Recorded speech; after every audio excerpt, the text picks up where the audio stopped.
हाथ जोड़कर नमस्कार दोस्तों। देवी मीनाक्षी और भगवान शिव के गणों के बीच हुए युद्ध की कथा दक्षिण भारतीय पौराणिक साहित्य में विशेष स्थान रखती है। यह कथा मुख्य रूप से तिरुविल्याडल पुराणम में वर्णित है, जो तमिल भाषा में भगवान शिव की 64 लीलाओं का संग्रह है। पांड्य वंश के राजा मल्यध्वज और रानी कंचनमाला की कोई संतान नहीं थी। उन्होंने यज्ञ किया, जिससे एक 3 वर्षीय कन्या प्रकट हुई, जिसके 3 स्तन थे। आकाशवाणी हुई कि तीसरा स्तन तब गायब हो जाएगा जब वह अपने भावी पति से मिलेगी। राजा ने उसे मीनाक्षी नाम दिया और उसे उत्तराधिकारी के रूप में प्रशिक्षित किया। युवावस्था में मीनाक्षी ने विजय अभियान शुरू किया और सभी दिशाओं में विजयी रहीं। अपने विजय अभियान के दौरान उत्तर की ओर बढ़ते हुए देवी मीनाक्षी, एक अद्भुत दिव्य रूप वाली नायिका, युद्ध की तैयारी में लीन थी। उनकी आंखों में असीम साहस और आत्मविश्वास झलक रहा था। उनके हाथों में एक अद्भुत तलवार थी, जो दिव्य शक्तियों से आलोकित थी। यह तलवार भगवान विष्णु ने उन्हें उनके जन्म के समय भेंट की थी और इसके वार से कोई बच नहीं सकता था। कैलाश पर विजय करना ही मेरा अंतिम उद्देश्य है, मीनाक्षी ने अपनी मंत्रमुग्ध कर देने वाली लेकिन दृढ़ आवाज में कहा। उनकी आवाज में एक अजीब आकर्षण था, जो सुनने वालों को मंत्रमुग्ध कर देता। उनकी सेना तैयार थी, दिव्य हाथी, अश्व और अद्भुत योद्धाओं से सुसज्जित। आज हम उस नगरी की ओर बढ़ेंगे जो केवल देवताओं का अधिकार है, उन्होंने अपनी सेना को संबोधित करते हुए कहा। दोस्तों, विशाल सेना और देवी मीनाक्षी उत्तर दिशा की ओर बढ़ रही थी। एक विशाल पर्वत मार्ग में बाधा बनकर खड़ा था। मीनाक्षी ने अपनी जादुई शक्तियों का उपयोग करते हुए अपनी तलवार को ऊपर उठाया और मंत्रोच्चार के साथ तलवार को भूमि पर रखा। उस तलवार से ऐसी दिव्य ऊर्जा निकली कि पहाड़ 2 भागों में विभाजित हो गया और सेना आसानी से आगे बढ़ गई। आगे चलते हुए उनके मार्ग में एक नदी आई, जो जादुई थी और अपनी दिशा बदल रही थी। मीनाक्षी ने अपनी शक्तियों से एक विशाल जलपथ बनाया और सेना उस पर चलती हुई पार कर गई। मीनाक्षी ने अपनी सेना को प्रेरित करने के लिए कहा, हम केवल युद्ध नहीं कर रहे, हम धर्म की स्थापना के लिए लड़ रहे हैं। यह विजय केवल मेरी नहीं होगी, यह प्रत्येक उस योद्धा की होगी जिसने सत्य और न्याय के लिए अपने प्राण अर्पण किए हैं। आगे बढ़ो, क्योंकि कैलाश हमारा लक्ष्य है। उनकी आवाज में ऐसा प्रभाव था कि सेना के हर सदस्य का साहस दुगना हो गया। अंततः कई कठिनाइयों को पार करते हुए सेना ने कैलाश के प्रथम दर्शन किए। बर्फ से ढका पर्वत, ऐसा प्रतीत हो रहा था जैसे स्वयं देवताओं ने इसे सजाया हो। लेकिन इस दिव्य स्थान के चारों ओर शिव के गणों ने अपनी शक्ति से सुरक्षा तंत्र स्थापित किया था। मीनाक्षी ने अपने दिल में महसूस किया कि यह युद्ध सिर्फ बाहरी नहीं होगा, यह उनकी आत्मा की सबसे कठिन परीक्षा होगी। उन्होंने अपनी तलवार को उठाते हुए कहा, अब आरंभ होगा वह युग जो सृष्टि के इतिहास में लिखा जाएगा। कैलाश पर विजय हमारी होगी। कैलाश पर्वत पर देवी मीनाक्षी की सेना ने डेरा डाल दिया। चारों ओर हिमालय की अद्भुत शांति और बर्फ से ढके पर्वत की दिव्यता थी, लेकिन इसके पीछे युद्ध की आहट सुनाई दे रही थी। मीनाक्षी की आंखों में विजय की चमक थी, परंतु उनके सामने खड़े थे भगवान शिव के दिव्य गण, नंदी, वीरभद्र, भृंगी और अन्य योद्धा। शिव गणों ने मीनाक्षी की सेना को रोकने के लिए अपनी ऊर्जा से एक अद्भुत सुरक्षा कवच बनाया था। नंदी ने गरजते हुए कहा, यह कैलाश है, देवों का धाम, यहाँ कोई भी बलपूर्वक प्रवेश नहीं कर सकता। यदि तुम युद्ध चाहती हो तो उसका परिणाम तुम्हारे लिए विनाशकारी होगा। मीनाक्षी ने नंदी की ओर दृढ़ता से देखा और उत्तर दिया, हम यहाँ धर्म की स्थापना के लिए आए हैं, हमें कोई रोक नहीं सकता। नंदी, अगर युद्ध ही तुम्हारी परीक्षा है तो इसे स्वीकार है। नंदी ने अपने गदा को उठाया और इतनी जोर से भूमि पर प्रहार किया कि पृथ्वी कांपने लगी। मीनाक्षी की सेना के कई सैनिक संतुलन खोकर गिर पड़े। मीनाक्षी ने तुरंत अपनी दिव्य शक्ति का प्रयोग करते हुए अपनी तलवार से एक ढाल बनाई, जिसने नंदी के प्रहार को रोक दिया। मीनाक्षी की सेना ने तीर और धनुष से आक्रमण शुरू किया, लेकिन नंदी का दिव्य कवच उन्हें छू भी नहीं पाया। तभी वीरभद्र ने युद्ध क्षेत्र में प्रवेश किया। उनके हाथ में विशाल खड्ग, तलवार थी और उनकी आंखों से अग्नि के समान क्रोध झलक रहा था। वीरभद्र ने अपनी तलवार से आकाश में वार किया, जिससे बिजली कड़कने लगी और सेना भयभीत हो गई। मीनाक्षी ने अपने दिव्य कमल को उठाया और मंत्र पढ़ते हुए उसे आकाश में उछाल दिया। कमल ने बिजली को अवशोषित कर लिया और शांत कर दिया। शिव के गण एक एक करके मीनाक्षी की सेना को परास्त करने का प्रयास कर रहे थे। भृंगी ने अपनी शक्ति से मीनाक्षी की सेना को भ्रमित करने के लिए एक मायावी रचना की। उन्होंने ऐसा जाल बनाया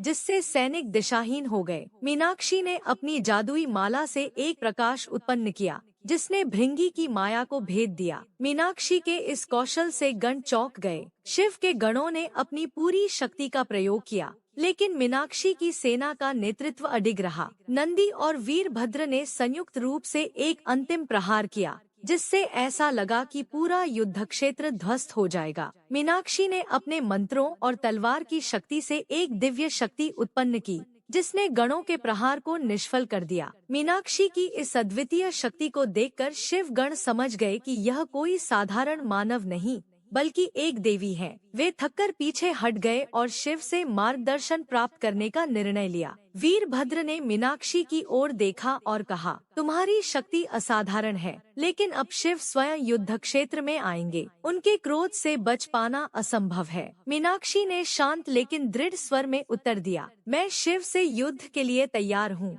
यह धर्म की स्थापना का मार्ग है और इसे कोई रोक नहीं सकता। शिव के गणों को परास्त करने के बाद देवी मीनाक्षी और उनकी सेना कैलाश पर्वत के पास पहुंची। यह स्थान दिव्यता और शक्ति का प्रतीक था। बर्फ की ऊंचाई से चमकती चोटियां और शिव के त्रिशूल की ऊर्जा वहां व्याप्त थी। जैसे ही मीनाक्षी ने आगे बढ़ने का संकेत दिया, आकाश काले बादलों से घिर गया। हवा में ऐसा कंपन था जैसे प्रकृति स्वयं किसी महान शक्ति के प्रकट होने की सूचना दे रही हो। अचानक एक तेज गर्जना के साथ आकाश में बिजली कड़की और शिव प्रकट हुए। उनके जटाओं से गंगा बह रही थी। उनकी तीसरी आंख से अग्नि की ज्वाला उठ रही थी और उनके हाथ में उनका त्रिशूल था। नंदी उनके साथ खड़े थे। शिव के चारों ओर एक अद्भुत ऊर्जा का घेरा था जिसने कैलाश को और अधिक अलौकिक बना दिया। शिव ने शांत लेकिन गंभीर स्वर में कहा, मीनाक्षी, तुमने मेरे गणों को परास्त किया है। यह केवल एक नश्वर योद्धा का काम नहीं हो सकता। बताओ, तुम कौन हो और क्यों मेरे धाम पर विजय चाहती हो? मीनाक्षी ने अपनी तलवार उठाई और सम्मान पूर्वक उत्तर दिया, मैं मीनाक्षी हूँ, मदुरै की देवी। मेरा उद्देश्य धर्म की स्थापना और सत्य की विजय है। यह युद्ध कोई व्यक्तिगत प्रतिशोध नहीं है, यह केवल सत्य और न्याय का मार्ग है। शिव ने मीनाक्षी की बात सुनकर मुस्कुराते हुए कहा, यदि तुम मुझे चुनौती देना चाहती हो तो तुम्हें अपनी शक्ति दिखानी होगी। यह कोई साधारण युद्ध नहीं होगा। शिव ने अपना त्रिशूल उठाया और एक दिव्य प्रहार किया। त्रिशूल से ऐसी ऊर्जा निकली कि चारों ओर का वातावरण जलने लगा। मीनाक्षी ने अपनी तलवार से एक ऊर्जाकवच बनाया जिसने त्रिशूल के प्रहार को रोक दिया, लेकिन त्रिशूल की शक्ति इतनी अद्भुत थी कि मीनाक्षी की सेना भयभीत हो गई। मीनाक्षी ने अपनी तलवार से शिव की ओर प्रहार किया। तलवार से ऐसी दिव्य किरणें निकली जिन्होंने चारों दिशाओं को प्रकाशमय कर दिया। शिव ने तुरंत अपने डमरू को बजाया। डमरू की आवाज से मीनाक्षी की तलवार की किरणें बिखर गईं। मीनाक्षी ने अपने कमल मंत्र का प्रयोग किया और शिव के डमरू की ध्वनि को शांत कर दिया। अब शिव और मीनाक्षी दोनों ने अपनी दिव्य शक्तियों का उपयोग करना शुरू किया। शिव ने अपनी आँखों से एक मायावी जाल उत्पन्न किया जिसमें मीनाक्षी की सेना फंसने लगी। यह जाल इतना शक्तिशाली था कि उसमें फंसे योद्धा अपनी चेतना खोने लगे। मीनाक्षी ने अपनी माला का उपयोग करते हुए उस जाल को काट दिया और अपनी सेना को मुक्त किया। मीनाक्षी ने अपने दिव्य धनुष से एक ऐसा तीर चलाया जो आकाश में जाकर हजारों छोटे छोटे तीरों में बदल गया। युद्ध के दौरान शिव और मीनाक्षी के बीच गहरा संवाद हुआ। शिव ने कहा, तुम्हारी शक्ति असाधारण है। यह स्पष्ट है कि तुम केवल एक योद्धा नहीं बल्कि दिव्य शक्ति हो। लेकिन क्या तुम यह जानती हो कि यह युद्ध केवल शक्ति से नहीं, धैर्य और बुद्धिमत्ता से भी जीता जाता है? मीनाक्षी ने उत्तर दिया, शक्ति और धैर्य दोनों मेरे साथ हैं। प्रभु, मैं यह युद्ध अपने धर्म और सत्य के लिए लड़ रही हूँ और इसे अंजाम तक पहुँचाकर ही दम लूंगी। युद्ध इतना तीव्र था कि कैलाश का वातावरण भी थक गया। प्रकृति ने मानो युद्ध को रोकने की अपील की। शिव ने मीनाक्षी को देखकर कहा, तुम्हारी शक्ति और साहस प्रशंसनीय है, लेकिन इस युद्ध को आगे बढ़ाने से पहले हमें अपनी दिव्यता को और गहराई से परखना होगा। अगले प्रहर में तुम्हारा सामना मेरी पूर्ण शक्ति से होगा। मीनाक्षी ने अपनी तलवार नीचे रखते हुए कहा, मैं इसके लिए तैयार हूँ प्रभु, आपकी हर परीक्षा का उत्तर मेरी शक्ति और निष्ठा है। शिव और मीनाक्षी के बीच पहला युद्ध एक अस्थायी विराम पर आ चुका था। शिव ने अपनी पूर्ण शक्ति को अब तक प्रकट नहीं किया था और मीनाक्षी भी अपने भीतर की दिव्य ऊर्जा को संभाले हुए थी।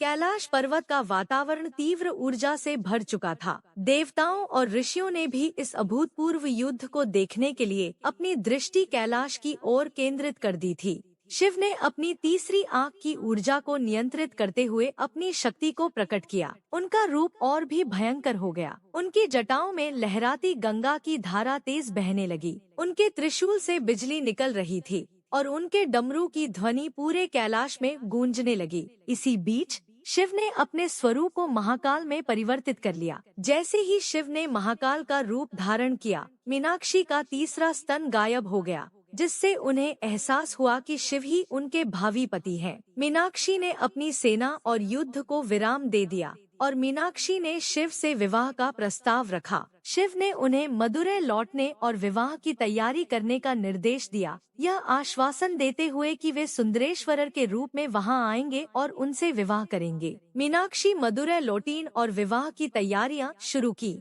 भगवान शिव सुंदरेश्वर के रूप में प्रकट हुए। दोस्तों, सुंदरेश्वर और 3 स्तन वाली देवी मीनाक्षी के विवाह की अद्भुत घटना मिलती है। शामिल होने के लिए भगवान विष्णु देवी मीनाक्षी के भाई के रूप में उपस्थित होकर विवाह में उनका हाथ बंटाया। स्थानीय देवता कूडल अजगर विवाह कार्य के संचालन की जिम्मेदारी निभाई। ब्रह्मा विष्णु सभी देवता, पूरा ब्रह्मांड चमत्कार से भर गया। बहुत अद्भुत कथा मिलती है। भाग 3 में देखें। लास्ट तक वीडियो देखने के लिए दिल से धन्यवाद दोस्तों। जय हिंद।